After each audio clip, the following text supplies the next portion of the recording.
स्वागत है आप सभी का कुमार पीसीएस एकेडमी के इस बृहद मंच पर। दोस्तों, पिछले वीडियो में हमने भारतीय संविधान के बारे में चर्चा प्रारंभ की थी, राइट। और उसके तहत हमने एक पहला टॉपिक डिस्कस किया था भारतीय संविधान का, और उसमें हमने भारतीय संविधान का जो दर्शन है उसके बारे में चर्चा की थी, राइट। हमने आपसे कहा था अगर आप भारतीय संविधान को आप सही मायने में समझना चाहते हैं तो सबसे पहले इसकी जो बेसिक्स है उनको समझना पड़ेगा, राइट। तो इसके लिए हमने सबसे पहले भारतीय संविधान का जो दर्शन है, फिलॉसफी है, उसको चर्चा की थी। और हमने आपसे कहा था कि आने वाले नेक्स्ट वीडियो में हम इसके जो अन्य विशेषताएं उनके बारे में चर्चा करेंगे, राइट। सो आज उसी कड़ी में हम उपस्थित है एक नए टॉपिक को लेके, भारतीय संविधान का ही, राइट। सो देखते हैं आज के इस सेशन में हमें क्या चर्चा करनी है। तो आज का जो हमारा टॉपिक है वो भारतीय संविधान की विशेषताएं, यानी कि हमने भारतीय संविधान का जो दर्शन है उसके बारे में समझ लिया। अब हम समझेंगे कि भारत का जो संविधान है उसकी मूल विशेषताएं क्या है। दरअसल दुनिया का कोई भी संविधान हो उसकी कुछ अपनी विशेषताएं होती हैं, और ये वही विशेषताएं होती है जो उस संविधान को अपने आप में एक यूनिक बनाती है, राइट। तो भारत के संविधान की कुछ अपने आप में कुछ खास विशेषताएं हैं जिसकी वजह से भारत का संविधान न सिर्फ भारत में बल्कि संपूर्ण जगत के सामने एक यूनिक संविधान है, राइट। तो इन विशेषताओं को चर्चा करना बहुत महत्वपूर्ण होता है, बहुत आवश्यक है, क्योंकि आप जानते होंगे जो भी डिस्क्रिप्टिव एग्जाम्स होते हैं वहाँ इनसे रिलेटेड सवाल पूछे जाते हैं, लिखने के लिए आपसे कहा जाता है। डिस्क्रिप्टिव एग्जाम्स में यहाँ से सवाल बहुत पूछे जाते हैं, राइट, कि भारतीय संविधान की विशेषताओं के बारे में एक चर्चा कीजिए या उनका आलोचनात्मक परीक्षण कीजिए। तो इसी टॉपिक को हम आज करेंगे, और इसका आप देखेंगे कि हमारा जो अप्रोच होगा ये थोड़ा आप देखेंगे उच्च किस्म का होगा, राइट। इससे पहले शायद ही आपने संविधान को कभी इस नज़रिए से, इस अप्रोच से पढ़ा हो, राइट। तो चलिए दोस्तों प्रारंभ करते हैं अपने आज की सेशन को। सो इससे पहले अगर आपने इस चैनल पर पहली बार विजिट किया तो चैनल को सब्सक्राइब कर लीजिए और अपने सभी फ्रेंड्स को इस वीडियो को शेयर कर दीजिए, राइट फ्रेंड्स। तो चलिए प्रारंभ करते हैं। तो हमने कहा हमारा जो आज का टॉपिक है वो भारतीय संविधान की विशेषताएं हैं, ये, राइट। सो इसकी कुछ विशेषताएं हम उनको देख लेते हैं।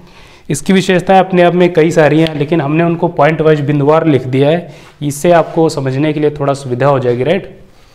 पहले भी इन विशेषताओं को देख लेते हैं, उसके बाद हम चर्चा करेंगे कि एक्चुअली इनका मतलब क्या होता है, राइट। सबसे पहले आप देख रहे हैं यह भारत का जो संविधान है यह विश्व का सबसे वृहद लिखित संविधान है, राइट।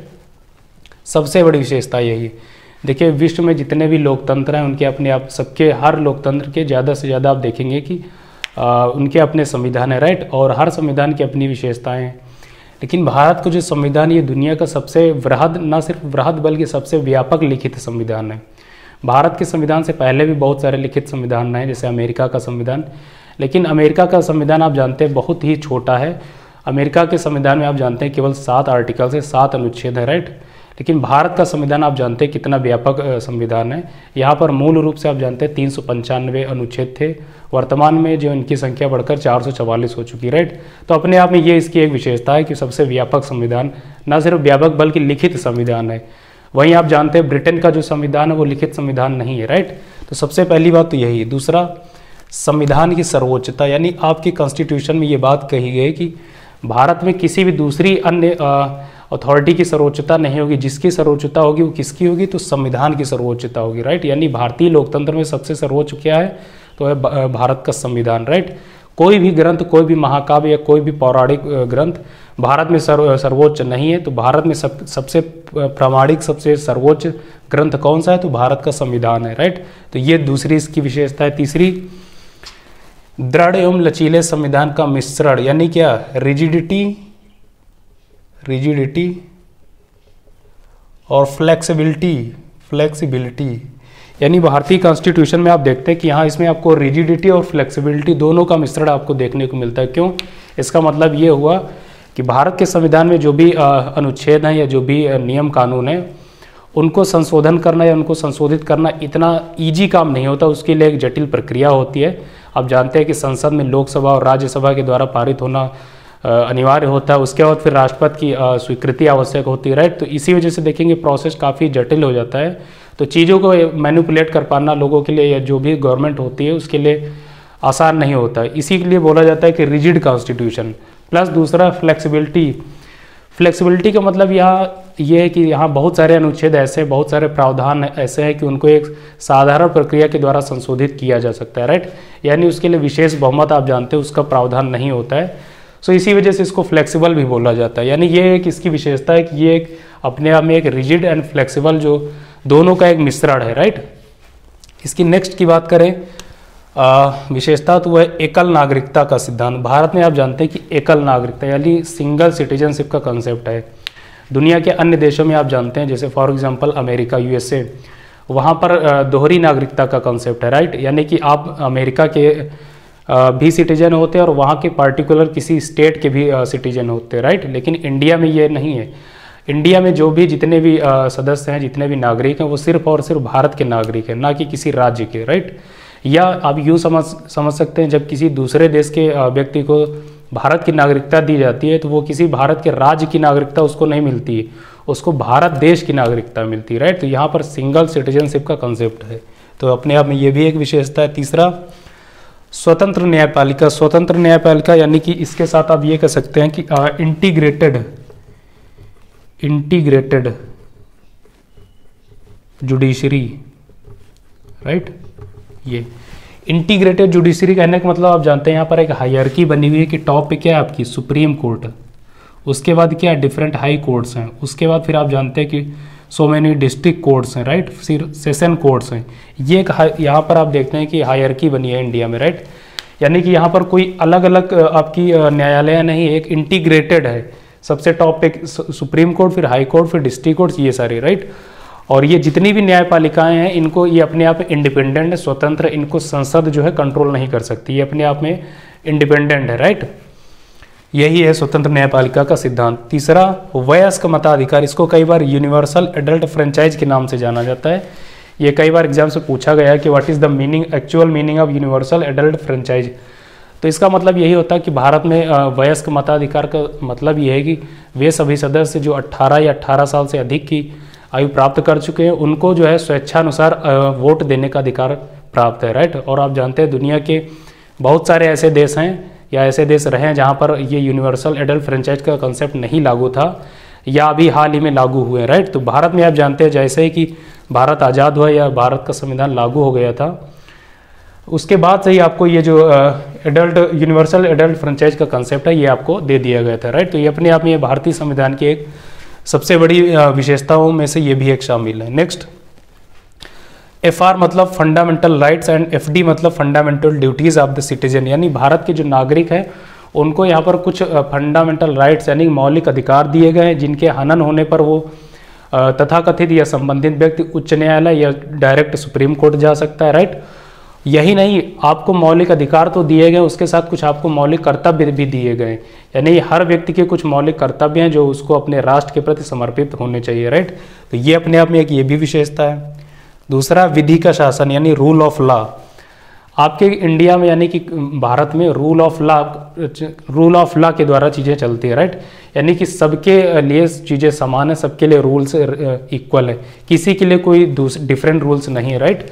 वहीं आप जानते हैं दूसरे देश में फॉर एग्जांपल यूएसए में आप जानते हैं वहाँ पर ड्यू प्रोसेस ऑफ लॉ यानी वहाँ की जो सर्वोच्च अदालत है उसको जो चीज़ें सही लगती वो उसको लॉ मान लेता है, उसको विधि मान लेता है। लेकिन यहाँ ऐसा नहीं, यहाँ पहले लॉ बनाया जाता है संसद में, उसके अकॉर्डिंग चीज़ें फिर चीज़ों को प्रोसेस किया जाता है, राइट। अगर आप उन चीज़ों को उनका उल्लंघन करते हैं उन लॉ का, उन विधियों का, तब फिर आपको सज़ा मिलती है, राइट। तो इसी को बोलते हैं रूल ऑफ लॉ। नेक्स्ट, विश्व के श्रेष्ठ संविधानों के तत्व। आप जानते हैं भारत का जो संविधान बन रहा था तो जो हमारे संविधान सभा के जो सदस्य थे या जो उस तत्कालीन संविधान निर्माणकर्ता जो थे, उन्होंने दुनिया के जितने भी श्रेष्ठ संविधान रहे उस समय उनका गहराई से अध्ययन किया। उसके बाद जिन संविधानों से उनको अच्छी चीज़ें लगी उनको अडॉप्ट कर लिया। और इसी वजह से आप जानते हैं कि इसमें भारत के संविधान में विश्व के जितने भी सर्वश्रेष्ठ संविधान रहे हैं उनके सभी अच्छे तत्वों को इसमें समाकलित किया गया, राइट, भारत के संविधान में। इसी वजह से आप जानते हैं ये अपने आप में इतना व्यापक संविधान है और यही इसकी अपने आप में खूबसूरती भी है और यही एक इसको भारतीय संविधान को रोचक भी बनाता है, right. Next, DPSPs to guideline states.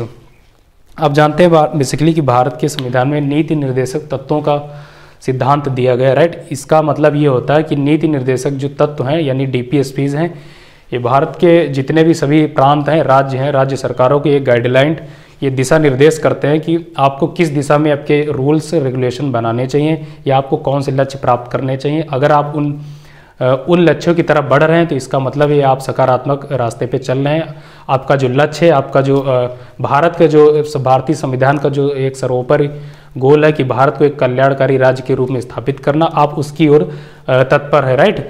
तो यही है डीपीएसपी, यानी भारत के आप देखेंगे जितने भी राज्य हैं उनके लिए डीपीएसपी का प्रावधान किया गया है। और बेसिकली आप जानते हैं ये आर्थिक लोकतंत्र स्थापित करने की वकालत करते हैं डीपीएसपी, तो ये आप ध्यान रखेंगे। नेक्स्ट, धर्मनिरपेक्ष राज्य, अ सेकुलर स्टेट। आप जानते हैं बेसिकली भारतीय लोकतंत्र अपने आप में ये एक सेकुलर कंट्री है, राइट, यानी कि भारत का कोई अपने आप में एक धर्म नहीं, यहाँ सभी धर्मों का सम्मान किया जाता है, राइट, यानी कि इंडिया एज ए स्टेट इसका कोई पार्टिकुलर अपना कोई धर्म नहीं है। यहाँ जितने भी धर्म वो भारत के लिए सभी समान है, सबकी वैल्यू इंडिया के लिए इक्वल है, right. Next, parliamentary form of government, ये पार्लियामेंट्री फॉर्म ऑफ गवर्नमेंट। आप जानते हैं बेसिकली दुनिया में बहुत सारे लोकतंत्र हैं और उन लोकतंत्र में हर लोकतंत्र में आप जानते हैं कि पार्लियामेंट्री फॉर्म ऑफ गवर्नमेंट नहीं है। कई सारे में आप जानते हैं कि वहाँ राष्ट्रपति शासन करते हैं, कई जगह आप जानते हैं चांसलर का सिद्धांत है, राइट। लेकिन भारत में आप जानते हैं कि पार्लियामेंट्री टाइप ऑफ गवर्नमेंट की व्यवस्था की गई। इसका मतलब ये है कि यहाँ सर्वप्रथम एक चुनाव प्रणाली द्वारा सांसदों या विधायकों को चुना जाता है लोगों के द्वारा। उसके बाद वो जो सांसद है वो अपना प्रधानमंत्री या नेता चुनते हैं, राइट। और उसके बाद फिर जो राष्ट्रपति है वो मंत्रिपरिषद जो होती है उसको ये सभी सदस्यों को शपथ दिलाते हैं। उसके बाद जो मंत्रिपरिषद का गठन किया जाता है और वही मंत्रिपरिषद भारत में जो सरकार चलाती है। या फिर आप देखते हैं फिर संसद में बेसिकली जितने भी सदस्य होते हैं संसद सदस्य वो सब मिलके जो है नियमों या संशोधन या जितने भी काम होते हैं संसदीय वो सभी करते हैं। इसी को आप बोलते हैं पार्लियामेंट्री फॉर्म ऑफ गवर्नमेंट, ये इंडिया में लागू है, राइट। नेक्स्ट, अगर विशेषता की बात की जाए तो आप जानते हैं कि बेसिकली 3 टायर गवर्नमेंट भारत के संविधान में आप जानते हैं बेसिकली 72वें और 73वें संविधान संशोधन के माध्यम से 1992 में ये व्यवस्था ही प्रणाली लागू की गई 3 टायर गवर्नमेंट। इसमें सबसे पहले आप जानते हैं कि सबसे निम्न स्तर पर यानी पंचायत स्तर पर, उसके बाद फिर आप जानते हैं खंड स्तर पर, उसके बाद आप जानते हैं जिला स्तर पर सरकारों की स्थापना की बात की गई, राइट। तो इसी को आप बोलते हैं 3 टायर गवर्नमेंट। बेसिकली आप जानते हैं इसको लाने का उद्देश्य यही था कि भारत में जो सरकार है उसको ग्रासरूट लेवल तक उसको जो है एक्सपेंशन देना, राइट। नेक्स्ट, कोऑपरेटिव सोसाइटीज का सिद्धांत आपके इंडिया में है। बेसिकली 97th अमेंडमेंट के द्वारा इसको जो है संविधान में इसको ऐड किया गया, राइट। यानी अब आपके यहाँ कोऑपरेटिव सोसाइटीज जो है वेरी इजीली आप बना सकते हैं। किसी भी कोई भी भारत की किसी भी राज्य का कोई भी सदस्य, कोई भी समुदाय इस टाइप की यानी कोऑपरेटिव सोसाइटीज का गठन कर सकता है, राइट। आप जानते हैं जैसे इसका best example Amul dairy Gujarat में आप जानते हैं बेसिकली इसका वहीं से इसका जो है प्रारंभ हुआ था अमूल डेयरी का, राइट। या डिफरेंट स्टेट्स में आप जानते भी होंगे लोकल स्तर पर भी कोऑपरेटिव सोसाइटीज़ बहुत ज़्यादा प्रचलन में है नाउडेज, राइट। तो बेसिकली ये भारतीय संविधान की कुछ ये विशेषताएं थी और इन विशेषताओं को अगर आप जानते हैं तो फिर आप चाहे इससे भी पूछा जाता है, निबंध लिखने के लिए पूछा जाता है कि भारतीय संविधान की विशेषताओं के बारे में चर्चा कीजिए, राइट। तो आप अगर इतनी विशेषताओं को अगर पैराग्राफ में लिखेंगे तो आप देखेंगे 400-500 शब्द में वेरी इजीली आप इसको लिख सकते हैं, राइट। तो इसको हम एक बार और देख लेते हैं। सबसे पहले हमने कहा विश्व का सबसे वृहद और व्यापक लिखित संविधान, दूसरा संविधान की सर्वोच्चता आपके यहाँ है, तीसरा दृढ़ एवं लचीले संविधान का मिश्रण, चौथा एकल नागरिकता का सिद्धांत, पांचवा स्वतंत्र न्यायपालिका यानी इंटीग्रेटेड जुडिशरी, वयस्क मताधिकार यानी universal adult franchise, fundamental rights and fundamental duties of the citizen, विधि का शासन यानी रूल ऑफ लॉ, विश्व के श्रेष्ठ संविधानों के तत्व, DPSPs to guideline states, right.